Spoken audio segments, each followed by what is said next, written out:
welcome to WKA Worldwide Kickboxing, the show which chronicles global fight action from around the world on the WKA, the World Kickboxing Association's international fight circuit. This programme features footage from the recent Night of the Gladiators event, which took place in Pula in Croatia. Topping the bill, the highly anticipated clash between Igor Ivasevic from Croatia and Azim Maksutai from Kosovo. Ivasevic is the current light heavyweight WKA World Kickboxing champion. Maksutai, the number one ranked challenger, following high-profile victories over the likes of former world champion Winston Walker. The undercard is crammed full of international talent, which includes Marino de Florin and Sinisar Andrijasevic, both WKA world champions. Joining me in the studio is Neil Kelly. Neil is the current WKA English champion, and since entering the sport at the tender age of 12 has won an incredible 15 national titles. Since turning pro, he has maintained an unbeaten record and is currently being touted as the number one ranked challenger to take on the WKA world champion in the full contact division. Neil, are we to believe the associations? Is the sport really growing as fast as they say it is? Yeah, most definitely. It's as big as it's ever been. Obviously, with this newfound media interest, more people are getting to see the sport, and it's getting a heightened awareness around as much as boxing now, even. Okay, are we to believe the figures that are coming out? Is it the second most practiced sport in the country now?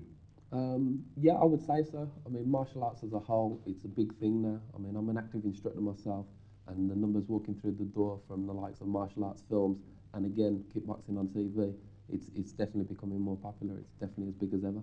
And since you've entered the sport and obviously past fighters, etc., who would you pick out as the sports superstars, the greatest fighters from the past? Right, well, obviously when I was coming up, we only used to really get to see domestic fighters in live bouts.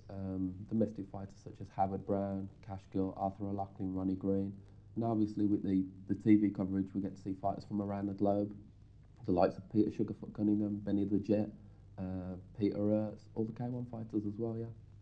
Okay, the first fight on the bill tonight is a super welterweight contest, prestige bout, featuring current WKA world middleweight champion Marino de Florin, taking on the Netherlands' Najim Enciclopedia.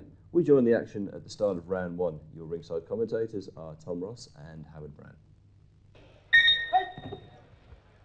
5 3-minute rounds, Thai boxing, super welterweight contest, a prestige contest. And how they don't come more prestigious than these two, though? No, Del Florin in the orange trunks, he's currently a world Thai boxing champion for the World Kickboxing Association. A very tough guy. His opponent has got a bit of a height and reach advantage. Yeah, Nagin, he's a Dutch fighter, so we know he's bound to be good. How good, I don't know. And he looks very aggressive in the start, although he has been on the floor once, but just a push. Yeah, just a slip there. Hold his hands low, but he looks very confident. Yeah, that reach, and he looks to me the sort of guy who will work the body as well. Yeah, without a doubt. Straight away, De Florin there trying to make something of it, but he's always going to struggle to get through, isn't he? He's got to find his range. Obviously, it's the first round, but those are good attacks from Del Florin. He's got a nice tight guard. Got the right idea. The big man there, just getting the knee in there, and again, knee to the body there. It'll continue to try and work that. But a very cagey sort of start. I suppose you'd expect that, wouldn't you? It's traditional in Thai boxing. Some of the Europeans start fast, but on the whole, they copy the Thais. Have a good look at the man and then have to work. Ringside in the city of Pula in Croatia. And again, a very aggressive stance from the De Florin, the Swiss guy. And he fights out of a very good camp, doesn't he? Andy Hugg's camp. Yeah, Andy Hugg is one of the best heavyweights in the world. He's currently the world heavyweight Thai boxing champion, and he's well respected. He's trying to take the fight to him anyway, and I think he realises he's got to get inside that the big man and start to work him, but he's at the moment struggling to get through. He's been landing that stiff left jab earlier, but Nagin's got his measure now. He's blocking it. And a nice right hand from Nagin. He's far more adept with the kick at the feet. There he goes now. He really fancies a go. It looks to me as if Marino de Florin's, is more interested in the punching than the kicking. Well, he needs to get in and land a single hard blow. I think that's what the way he feels. I don't think he's going to work on combinations too much. To get in. Well, that's better. Work the thigh then. That was far better. Yeah, Well, bringing the hands down of Nagy's not going to be very hard. He doesn't keep his hands up too high. I think it looks to me as if, because of the height, he can afford to drop them hands, knowing that he's not going to get through anyway. With that, must be half a foot difference, I would have thought. Yeah, it is about half a foot different. Possibly. I was there on the side of caution, but we'll see. Just looking at Najim, he loves to get through, doesn't he? When he goes in a flurry, he sort of waits, and then it's a series of combinations. He's quite quick, fast. He started to bring the knee into play. As a taller man, you'd expect him to do that. Thai boxing, the knee is a very, very potent weapon. It's the high scoring weapon in There he goes. There he goes. Exactly what you were saying. He's putting through the ropes. Well, hitting him while he was through the ropes. The referee not too happy with that, but he lets him continue. Here he can keep going with that knee. DeFlorian doesn't know how to do He's in trouble. Yeah. Well, when somebody grabs your knee, you have to know how to wrestle with them, and you grab them back. All he's doing is trying to block the knee, which is a disaster when it's only the first round. Straight away that knee comes through. And that was the bell, end of the first round, and I have to say, already Najim, the Dutch guy, looking without doubt the better. He certainly looks more equipped. Is it fair though? Could it be a mismatch with the height? No, because they're the same weight, and the height doesn't count. You make your advantages tell. DeFlorian's obviously more powerful. He needs to land some heavy shots, but he's struggling at the moment. He doesn't know how to cope with the knee. DeFlorian has got to start working out how to counteract the height and reach the other guy's got. But the knee, to be fair, has caused him no end of problems. Well, to be honest, you can't learn to defend against the knee in a fight. Here we go again. No. Absolutely, another look at that now. And everything's defensive about DeFlorian, whereas Najim looks a cool, confident customer. Well, that's okay defense in kickboxing. There he comes again. Look at the knee there. What damage is that doing, Howard? He's wrecking his forearms. So he moves his forearms out of the way, then he wrecks his body. So he's clueless, really. He needs to hold to be able to grab Nagin and get a knee himself. There it comes again. He knows what he's doing, the big man. He really does. Super round him, won the first round without a shadow of a doubt. And what will his corner be saying to him, DeFlorian? What will they be saying to him? Well, at the moment, they'll be saying to him probably work on combinations more instead of trying for the single shot. Get more success and push Nagin back. But he's going to struggle because his wrestling's very poor. Well, in Thai boxing, a very important part of it, the wrestling side. But another cagey stop, but again, that long leg of his comes up and aims for the head and then works the thigh again. You can see the leg begin to wobble there. He's slowly breaking DeFlorian down. That's what it looks like to me. And to be fair, that's exactly Thai boxing, isn't it? You work on the various muscle parts and you work them and just wear your opponent down. And look, kicking and missing now. That's exactly what you do. Big man again, just waiting. But, Just make the point. He comes and then comes the combinations. He hits and then kicks. But you see, the thing is, he's faster than DeFlorian. And DeFlorian, everything is so predictable. He hasn't thrown a fake at all. To be fair, DeFlorian got through then, but the contempt with which Najim showed the punch. Yeah, he's on top. He knows he's on top as well. And then again, that kick. You see, every time he's hit, he counter kicks or counter punches. Oh, and a good shot again. Lovely right hand and a knee. Yep. DeFlorian took that in the face. He's a tough guy. Good chin as well. He is tough, and he comes forward again. But he's not thinking, Tom. He's not thinking at all. He hasn't tried to fake his way in. He's not using his feet to make Nagin falter. Nothing at all. You see the combination again? The left to right and then the foot. And he's giving DeFlorian plenty of problems there. To be fair, I'm surprised it's a slow. I'd have thought Najim would have pushed on after that great first round. I think he's happy with what he's doing. He knows he's breaking his man down, and he's had a great first round. So and he's taking no risks. No, why bother? Why take the risk? Absolutely right. And he gets through again with that long, rangy jab and a good combination. And every time he ends his combination with the right foot or the left. There comes the knee again. This is the knee that does all the damage. You're right. He's trying to punch his way out instead of think his way out. He hasn't made one effort to grab Nagin back, not once in the fight. It shows that he doesn't really know what he's a kickboxer. He's not a Thai boxer. He doesn't really know what he's doing. Well, then you are messing. If you come up against a really good top quality Thai boxer, you're in trouble. And again, though, comes through again.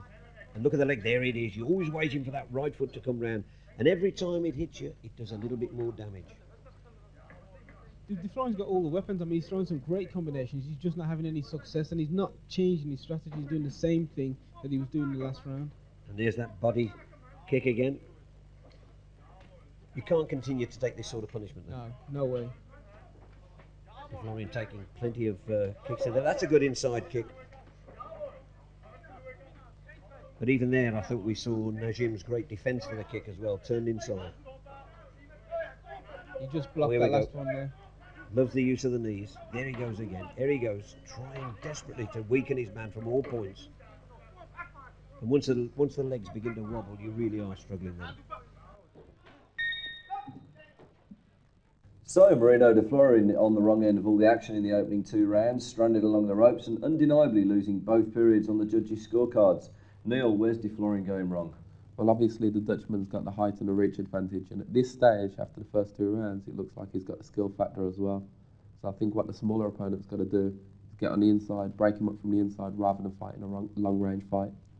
Okay, de Florin is attacking Najim. Najim seems unconcerned by de Florin's attacks. Is that bravado, or is he genuinely, not hurting the Dutchman? I would say that the attacks are definitely hurting, and if it is bravado, more for him, because obviously bravado doesn't win fights. So. Okay, I noticed that Najim seems to be going to work quite heavily on de Florin's left thigh. Mm-hmm. What's going to be the effect of that? Well, continual leg kicks obviously will play a factor later on in the fight, whether it's stop him using his leg as an attacking measure or to break him down to force the stoppage. Okay, we're going to rejoin the action at the start of round 3. Referee gets the 3rd round underway, and already we've seen Najim, the Dutch guy, pretty well on top Howard Brown. Yeah, well on top and in control as well, setting the pace of the fight. De Florin needs to do something. Yeah, that's drastic. something he's bossing it, isn't he? Yeah. Can you see this going the distance? Well, De Florin's very tough, and he hasn't, even though he's taken a lot of punishment, he hasn't shown any undue pain so far. He hasn't been wobbled or anything like that. So it's hard to tell.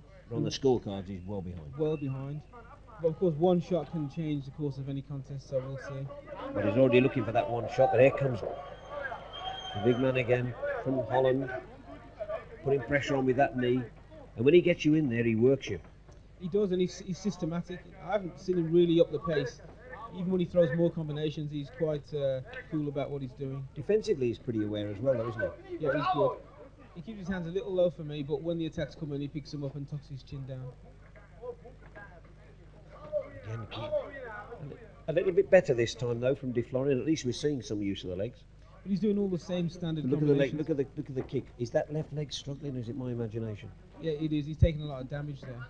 Another good kick to the head there. And he keeps him on the back foot as well. He's forcing him back all the time. And de Florin's actually running back, but using up a lot of energy. Oh, great. That thigh again is taking real punishment. And when he tries to use it in the kick, you can see it's pretty leaden.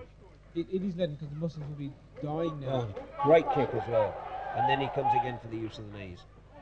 Nagin's going for the knee to the head at the moment. Which would finish it pretty well. Would If finish he lands one, he'll finish it. Without a doubt. Slower fight though. Slower than you would expect for somebody so well on top. It's been about the same pace all the way through, but that's because Nagin's controlling it and he's happy with this. That left thigh taking so much punishment. Another good kick. You've been on the end of this sort of thing, Howard. I mean, what exactly happens? I mean, the bruising starts and the blood stops, and you've really got no control then, have you? What you've got to do when you're taking damage to your muscles like that, you've actually got to keep them active. De Florin should use that leg that's been hit to kick with, just to keep the blood flowing. Otherwise, it's going to cramp up. Here he goes again. Always trying to get through with that knee and kick. He's actually, I think, Najim is almost contemptuous of his opponent at this stage. He has been for a couple of rounds. He knows he's got it in the bag, or certainly feels confident. And there comes that knee again, left and right. That's the difference in the fight, Tom. One thing about Marino de Florin, though, he's a very game fighter. Well, he's very Tough experienced, very cookie. tough. Yeah. There, that left thigh taking so much punishment. Oh dear. Tries the kick to the head. Just missed. Look at the guard now. He started low, but look at it now. He's well in control. He's taken a few shots off De Florin, and maybe he feels that he can't get hurt by him. We're going for a break, but we'll be right back with action from round 4. Welcome back to WKA Worldwide Kickboxing. When you left us, Switzerland's Marino de Florin was really feeling the pressure in his bout against Dutchman Najim Inclusipedia. We rejoin the action at the start of the 4th. Once again, your commentary comes from Tom Ross and Howard Brown. 4th round, and for my money, Howard, I think de Florin's got to stop him to win it. Yeah, without a doubt. He's well behind. He hasn't thrown the knee once in the entire contest. That's the highest scoring technique. Is it fair to say that perhaps de Florin as a Thai boxer has been pretty disappointing? He has, yeah, considering that he holds a version of the world title, he's disappointing. But obviously he hasn't been up against I'm someone... talking, when I say disappointing, not in bravery or anything, but in the actual skills. Yeah, more in strategy than skills. His skills are okay. His strategy is poor. Fights back there, tries the left and right, but you're right. Every time he does, Najim really treats it with contempt. He can't be hurt. He's taken 2 good shots, and really they've not trouble. When you're on top and you've got someone's measure, you'd have to be really careless to let things slip, especially at this level. I think we've seen a little bit more aggression from De Florin. I think his corner told him, look, you've got to go out and do something special if you want to win this fight. Absolutely. But because Najim's moving so much on points, he just cannot win it. And again he comes looking for him, Najim. Almost relentless, he's like a stalker, isn't he? Just follows you in and then goes to work. Yeah, he's hunting, he's nice and calm. He doesn't really exert himself or go to work until the opportunity's there, and that's a sign of a competitor. Picks his shots. Taking some real punishment. De Florin must be struggling. De Florin in the orange shorts. Najim in the black shorts, and that's a great cut. Yeah. He's been running back in this round, and that was expected.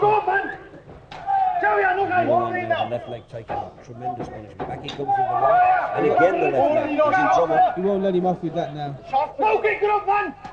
What can he do to protect it? Change stands, but even that might open him up. You already know that he's hurt. His opponent knows he's hurt. He's not like it anymore.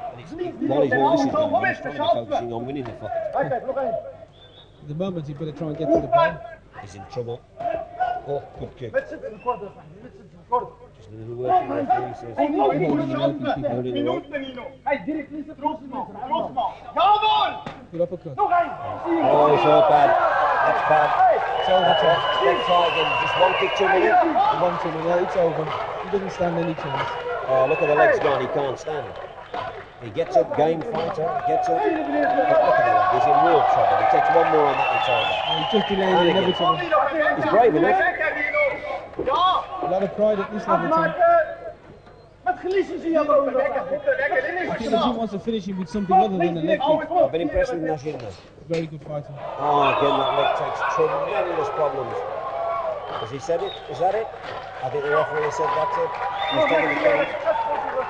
He should be looking at stopping it. Yeah. He's not for a title. Back he comes before. It's a non-title fight. Attempted head kick there, Tom. He's trying to knock him out with something else. Left leg takes so much punishment. To his credit, back he comes. He's going to retire. Yeah, because he's taking damage to the legs, it's not like taking it to the head. And because he can recover, they might leave him in there. They'll work on that leg there in the corner, but we just saw here the awesome for Najim. And it's just when the flying landed his best shot of the fight, the right at But that's the mark of a good fighter. When you take a good shot and you come back with something special. this guy's won't be denied. Left leg is taking too much punishment. He's going to need a couple of months off after this one. So what will they be doing now? Ice and all sorts of Ice, things? straight to ice and massage. Oh, there we are. Cold water. And really get it going. They don't need to be doing too much to it. I don't think it's talking to he needs now, it needs that leg work. Needs resuscitation. Exactly. Second class, Back he comes. fight. The final and last round It's of going to be a long fight. 3 minutes for the Florington. But his pride alone will want him to be on his feet at the end.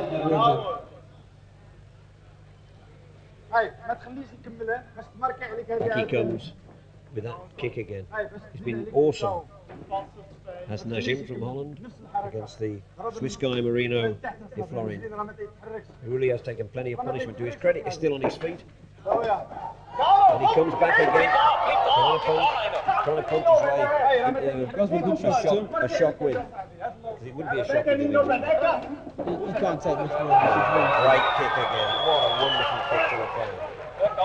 Because he won't go to his corner though, he's allowing his man to get Who's that doing favour to? exactly. You wonder, don't you? Here comes again. Head kick. But he'll sucker him with a head kick and then he'll come for that thigh. He's done it again. Goes for the head, the guard comes up, takes his mind off it and then hits him again. Oh, there comes the towel. His corner's retired him. to be fair, it's about time. He's taking far too much punishment. We've seen awesome stuff from Jim of Holland. De Florin, we saw plenty of courage, but just not good enough. And so the worthy scalp of Marino de Florin goes into the rapidly expanding trophy cabinet of Dutchman Najim Encyclopedia. Victory by TKO, technical knockout midway through the 5th round. The Swiss situation had looked desperate at the end of the 4th, but saved by the bell, he survived into the 5th, only to suffer further punishment from Najim's destructive low kick strength.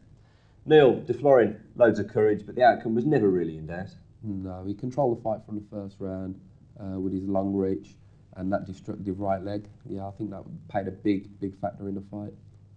The Dutchman's very tall, nearly a foot taller than de Florin. Is this his major advantage, or should it not present a significant obstacle to a quality opponent? I would say it's his advantage. At this level, I think he'd control a lot of fighters. It'd take a very good fighter in the super welterweight division to beat Najim.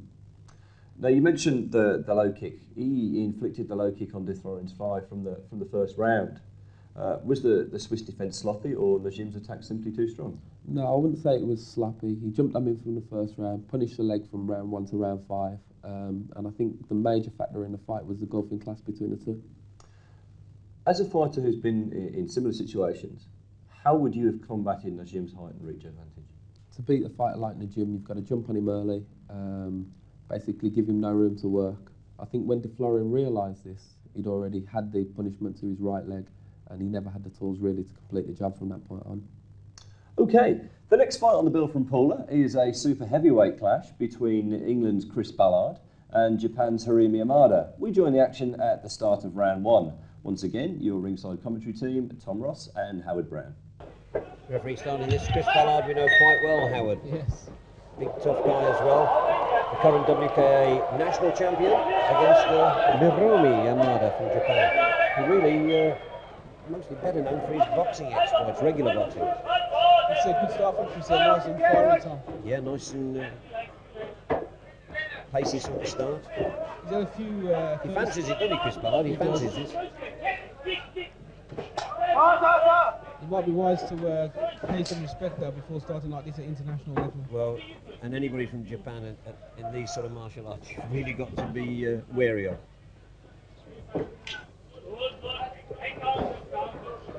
I think maybe Chris has heard that the Japanese aren't too strong in the heavyweights, which they haven't got that much depth. Oh, good. He's using his legs well though. Yeah, good combination. Yamada. Yamada's coached by Peter Arts, so he's bound to be quite good. Peter's the best heavyweight in the world at the moment. He's a Dutchman, but he lives in Japan, and he's the champion of the K1. I always find it difficult to judge the fitness levels of heavyweights. It's always difficult to know whether they're in good nick or not. Well, Chris looks like he's struggling with his stamina at the moment to me. He's slowed down considerably. First round, that is, because he did start at a fast pace, but nobody really landed anything of consequence yet. Oh dear.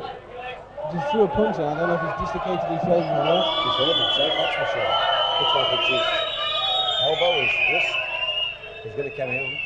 I know, shaking his hand, so it looks like it's his right hand. And now his opponent knows that, unless it's a ruse. And he's still flying his right hand though. We'll soon know when he lands one. Spinning back fist from Chris. He's fighting in a desperate manner, Chris. And he's starting each round the same, isn't he? Really quick. As I say, he's had a couple of quick wins this year, and perhaps he's hoping for another one here. We've known kickboxers and people like that before, though, haven't we, who get sucked into that, want to end it quickly. Yeah. And as you say, against this sort of quality, if you come up against a decent man, you could be in trouble. And Chris is under pressure here. Hamada's, if Good body warming shots. up, lovely combination. Yeah, good body shot, and well, you can see his regular boxing skills coming out there. Yeah. Good punch picking. Gets through there, that was a good shot, and his hand struggling again. Or is it his wrist? There's his hand, he's asking the referee to have a look at it. I hope it's not his heart, Tom. No. Well, that's a very important point as well. He's struggling, isn't he? He's in pain there. Yeah, He wants the glove off pretty quickly. I think he's in genuine pain. Yeah. And this looks like it's his fight, yes. But his shoulder's not dislocated. No. You can see that's real aggression there. He's struggling there. And Amado wins it. Technical knockout. There's Peter there in there with him. Oh, that's a good count, Tom. Okay, we're going to take a quick break, but stay tuned for more action here on WKA Worldwide Kickboxing. So, an unfortunate and premature end to what looked to be shaping up to be an excellent contest. An aggressive start from England's Chris Ballard and Harimi Amada from Japan responding well. Neil, injuries such as these do happen in this sport. Yeah, it's just one of them things, but it was an exciting fight while it lasted. Albeit briefly. Now, apparently, Chris Ballard has broken the knuckle on his right hand. Thai boxing involves knees and kicks. Could he have not have continued? I think if it was a title fight, Chris would have wanted to see it through to the end, regardless of the result. But as it was just a prestige fight, I think at that level, he would have needed 2 hands and 2 feet to get himself through it, definitely to get a decision. Now, on that point, neither man is a particularly experienced Thai boxer. Amada has had some 100 fights, but mostly orthodox boxing. Chris has had about a quarter of that number. Has that played a factor? I think so. I mean, the Thai boxing would have been a factor later on in the fight, obviously, when the 2 fighters tired, because he was fighting at quite a high pace, and then maybe would have went into the grappling. But I know Chris is more comfortable fighting full contact than kickboxing. Now, Amada's coach is Peter Ertz, the Dutch lumberjack, a man many consider to be probably the best super heavyweight Thai boxer in the world. Would this experience in Amada's corner have played a factor? I think so. I mean, Peter Ertz, you can guarantee anyone fighting from his camp is coming to the ring well prepared. And again, in the opening round, you tend to just look at your opponent and feel them out a little bit, which I think Amada was doing. I think Amada probably might have taken over in the 3rd to 4th round. Okay, now the next fight on the bill from Paula is the world title clash. Azim Maksutai from Kosovo fighting against Igor Ivasevic from Croatia. Ivasevic, of course, the current WKA kickboxing world champion, and this is his 2nd attempt at landing the Thai boxing title. Last year he lost to Alan Blockland from the Netherlands. Let's see if he does any better this time. We join the action at the start of round 1. Your ringside commentators, Tom Ross and Howard Brown. The main event, the light heavyweight Thai boxing title up for grabs. It's vacant at the moment, and these 2 guys want it badly, and 2 very tough men. Howard. Yeah, very skilled, ranked number 1 and number 2 in the world. And they both mean business, both tough guys. Ivasevic, just looking at him there, he's the guy with the red gloves. He's a man we've heard a lot about. Very aggressive fighter. Very experienced. He's the current kickboxing champion, light heavyweight, world title holder, so he knows what it's all about. And he's got through there with a great left. First start from both fellas, and that's unusual, Tom, so know that they know each other well. So you see the gun shield go back in. Got to be washed out before he's put back in. With the blue gloves is Maksutai from Kosovo, so these guys with plenty of scores to settle one way and another. I'm sure they know enough about each other. Maksutai living in Switzerland now, training with Andy Hug. And of course beat Winston Walker. Oh, that's a great kick shot to that left thigh. Oh, he's looking powerful. Yeah, Ivasevic is hurt, no question. But he's coming back and he's trying to set his man up with a great kick. Oh, dear, the momentum carried him round then. Ivasevic was badly hurt by a right hand there, Tom. Is it my imagination? He checked a little needle. Oh, he's tagged him with the right. There's a little bit of needle here today. Yeah, Maksutai is too strong for him. Much better shots, and he's much cooler as well. Yeah, picking him off, isn't he? And he's getting through at will. His leg's struggling, and the left leg is struggling already. He's got through, he's wobbling already, look. But Ivasevic landed a good right of his own then. But I think he's struggling. Look, he's struggling. He is struggling. But they've both thrown his legs have gone. I don't know why they've The started. Croatian's struggling, Howard. His legs have gone, and he can hardly stand. This is helping him, to be fair. It's giving him a much-needed breather. But Maksutai looks a strong guy indeed. Yeah, but Maksutai as well, he's taking some big risks, Tom. There's no need for him to do that. You'll hurt your other man, take your time. Oh, he's caught him, he's tagged him again on the left. Oh, out they go. Oh, dear. Just looking at Maksutai's face there, he's taking a few shots too. You can see they both want it desperately, this title. But I have to say, for my money, I think Maksutai looks the more calm and collected. He certainly looks the man who's more purposeful.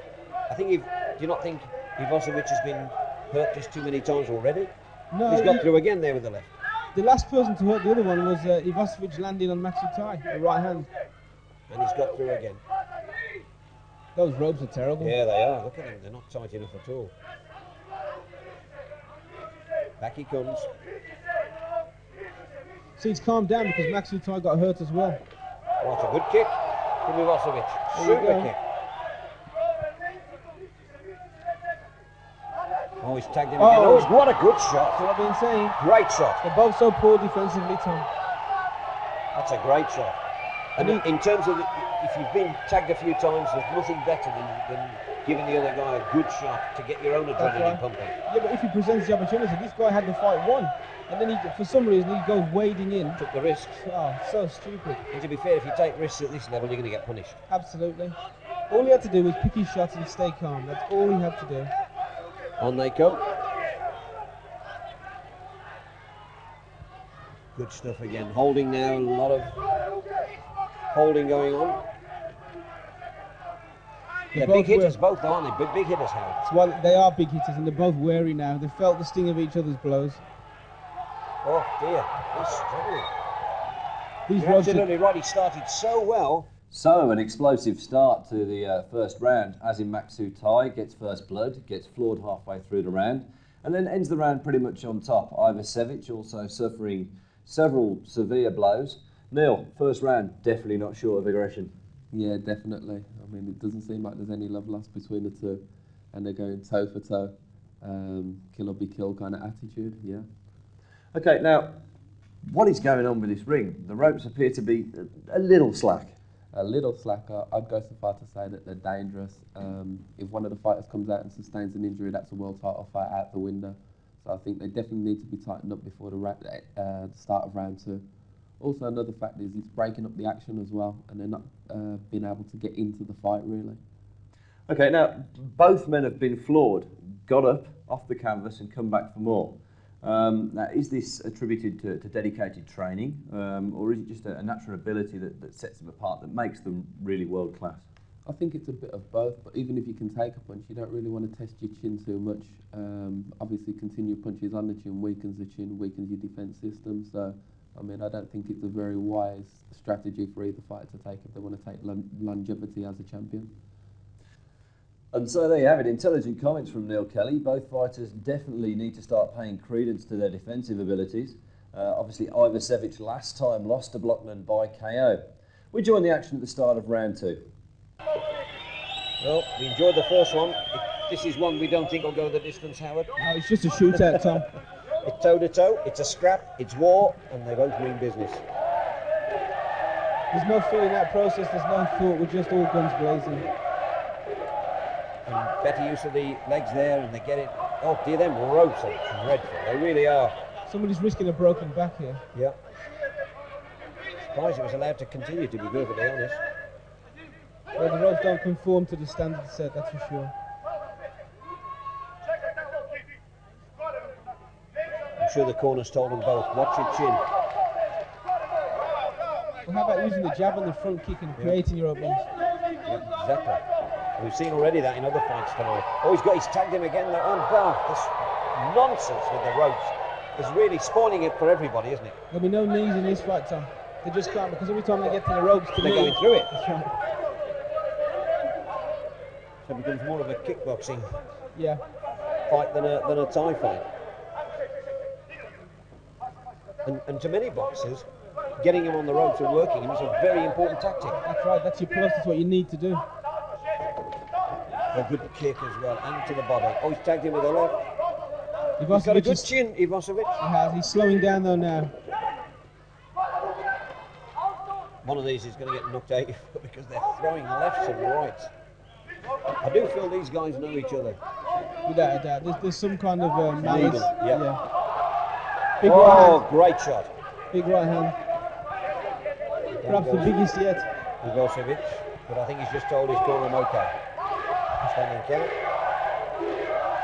These guys want to start fighting with the head instead of the He's heart. the local guy. Ivašević, he's the local guy, and I suppose there's a lot of pride at stake, but he's gone. There he goes. He won't recover from that. Oh. This fight's over, Tommy's in a bad way there. See, sometimes when your heart rules your head, you're in trouble, aren't you? Absolutely. Oh, he can't stand. He's not with us. It's over. Yep, the referee stopped it. And there's the winner, Azim Maksutai, Swiss-based, from Kosovo, and he's enjoying himself. So, a stunning KO victory for Kosovo's Azim Maksutai.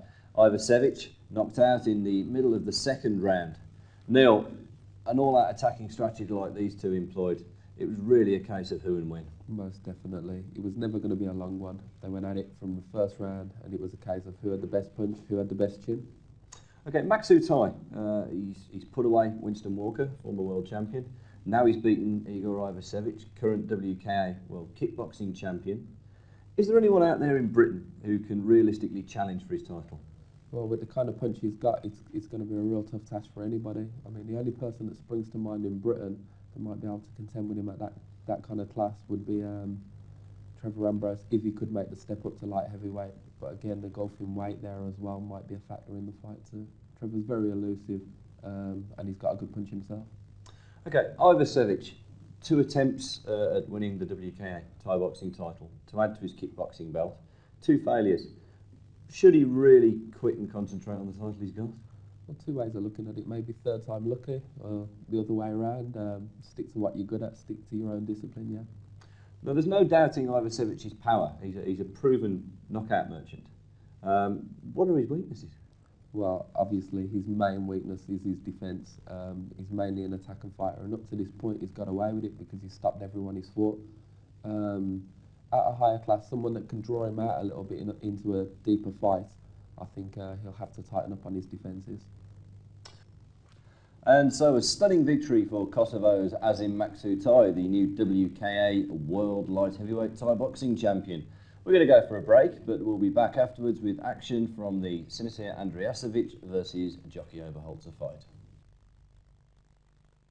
Welcome back to WKA Worldwide Kickboxing. If you've just joined us, I have to tell you, unfortunately, you've missed 3 marvellous fights that were on earlier in the show. With me in the studio is Neil Kelly, and earlier in the programme, Azim Maksutai from Kosovo lifted the WKA World Light Heavyweight Thai Boxing Championship in his contest against Igor Ivasevic from Croatia. We're going to go right back into the action with the last fight on the bill, which features the local man, Sinister Andrijasevic from Croatia, fighting Jockey Oberholzer from South Africa. Oberholzer comes out of the world-famous Steve Calacoda gym, based in Cape Town. We pick up the action at the start of round 3. Third round, and we're looking for the fight to liven up a little bit, Howard. The first 2 rounds, a feeling out process. Yeah, Andrijasevic obviously on top. Big guys. Yeah, they are. Up for grabs is a intercontinental title shot, so it's important to both of them. They're both looking for a world title. And Oberholzer, that's on the floor now, he's big, but those South Africans, they are big fellas. He's from a big stable. And he's got tattoos, so he must be tough. So always see the tattoos, you always know they're tough. Sinister Andrijasevic, the local guy from Croatia. Is it always harder to fight in front of your own fans? The pressure a little bit greater? Can be, because you can be more nervous, and also you can fight with your heart instead of your head, trying to impress instead of trying to do the job. These are big guys, super heavyweights. So I don't think we're going to see the mobility sometimes we see. Can super heavyweights make great Thai boxers? They can. I mean, there's terrific super heavyweight Thai boxers. Andy Hogue, Peter Ards are terrific. These guys have got a long way to go before they start challenging those guys. Whenever I've seen the super heavies, it generally tend to, be more the punchers rather than the kickers, because you waste, a lot of energy in the kicking side of it. It depends, because all fighters have their style. It's true what you're saying now. For the most side, they're big punchers. And the ropes, of course, here have made it very difficult for Thai boxers to practice the art properly. Especially big guys. Very cagey start to this round.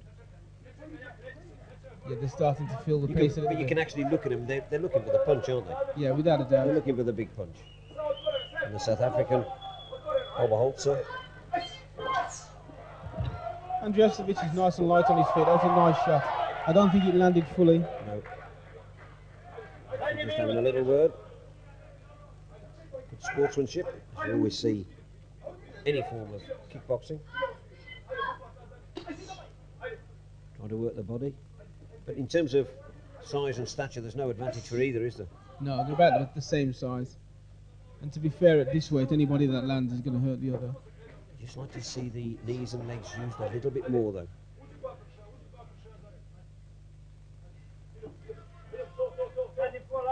And Rasovic, It's all rather locking horns at the moment, aren't they? They're It not is. getting nowhere. I don't understand Andrasovic. He's creating openings. He's got nice footwork and he's feinting well, but he's not throwing anything. He looks the lighter on his feet, doesn't he? Yeah. Just a push. Well, he went down in instalments then. Oh, that's a better aggressive kick. Good guard from Oberholtz. Yeah. Good guard. Looks like he's done a bit of boxing. Yep. So some interesting action in round 3 between Andrijasevic and Oberholzer. Very much a one-sided contest with the Croatian really pressing the action. Neil, is it fair to say that Andrijasevic really is the only one fighting Thai in this contest? Yeah, he seems to be at this point. He's pressing all the effective punch-kick combinations, whereas Oberholzer tends to be relying on his conventional boxing skills. Oberholzer, no lack of courage, but he's really not in the same league as the Croat. No, definitely not. There's definitely a golfing class between the two, and it looks sad to say in this case that Oberholzer has come in as the opponent. Okay, do you think he'll last the distance? It's hard to say at this point. He seems very strong, very durable, but Andrijasevic has got some very good technical abilities, and I think he might be able to force a stoppage. Now, Andrijasevic is carrying an injury. It was a leg injury sustained competing in Japan recently. Is this presenting a problem for him? Not at this point, because Oberholzer isn't really utilising the leg kick onto the affected area. But I think that the Andrijasevic camp has done their homework, and basically they know that they've got nothing to fear with Oberholzer. Okay, so there you have it. Neil Kelly's estimations there for the 4th round. Oberholzer not really working the leg the way he should do with an obvious injury. We'll rejoin the action at the start of round 4.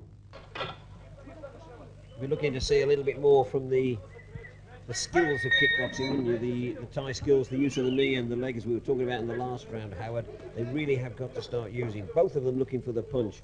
But as we've said, Andrijasevic probably the more skillful. But with that bandage, look, you're surprised that Oberholzer hasn't, tried to work on that leg. Although he's protecting it well, to be fair. He's keeping it away from him. Keeping it well to the back. Yep. But Oberholzer's just boxing. He's not doing anything else. He's very rarely kicking. There's going to be no knees in this contest. You can be quite sure of that, Tom. Absolutely. But certainly Andrijasevic, if he used punch-kick combinations, he'd be even more on top than he is now. And he looks, the fitter, doesn't he? He does. Got better footwork. He looks to be the one who knows more about what he's doing.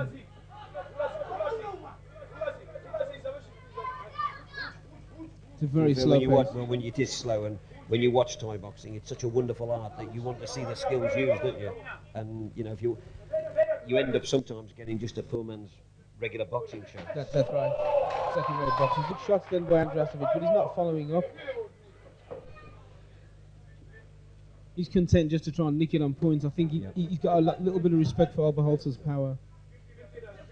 Well, at this weight, if anybody tags you at this weight, then you're in trouble. You could be unconscious for some time. And Oberholzer just missed with a good right hand then. Very little kicking used, and that's the disappointment in this contest. It's very disappointing because even then, that last shot that Andrijasevic fired, he should have followed it with a kick. He had a free kick waiting there.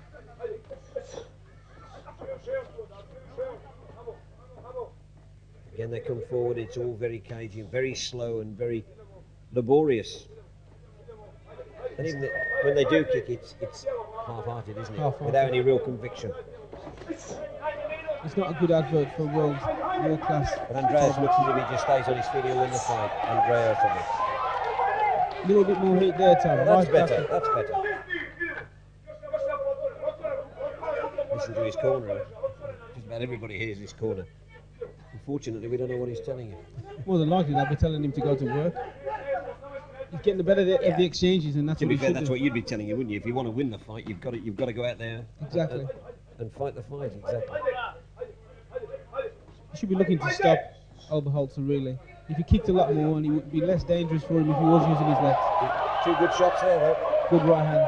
Oberholzer's gone. He's badly hurt. He's all over the place. He stopped it. It's over. He stopped it. He was struggling. He's just told the referee, I'm all right. And so an inevitable victory for Sinisar Andrijasevic from Croatia against Jockey Oberholzer. Neil, really, it was a one-sided contest all the way. Most definitely. Andrijasevic controlled the fight from the first round, put all the effective punch-kick combinations together, and I think Oberholzer's ambition faded very early. Was it really a strict enough test? I mean, after all, Andriajasevic's next contest is a WKA Intercontinental title fight against Rick Rufus from the USA. Yeah, I mean, Oberholzer is predominantly a boxer, as we've seen, and with Rick Rufus just coming off a professional boxing career, I think that was the strategy that they tried to employ and have an opponent that's suited. Okay, Oberholzer, did he really come here to win? I think he was relying on having the extra weight in the punch over the smaller opponent, but technical skills he was far behind, and I think he was just relying on that big punch. So do you think we saw the full array from Andrijasevic today, or is he just coasting? Is there more to come? He looked like he was just taking it in his stride, just controlling the bout, just doing what he had to do basically, and not taking any risks. Okay, we've reached the end of the show, but should you require any further information on kickboxing, you can contact the WKA's website on www.wka.co.uk. Alternatively, if you want to find out where the nearest club in your local area is, you can dial the following number, 09068 517 3505. My thanks to Neil Kelly for joining me in the studio. I've been Jon Gaskarth. Join us next time on WKA Worldwide Kickboxing.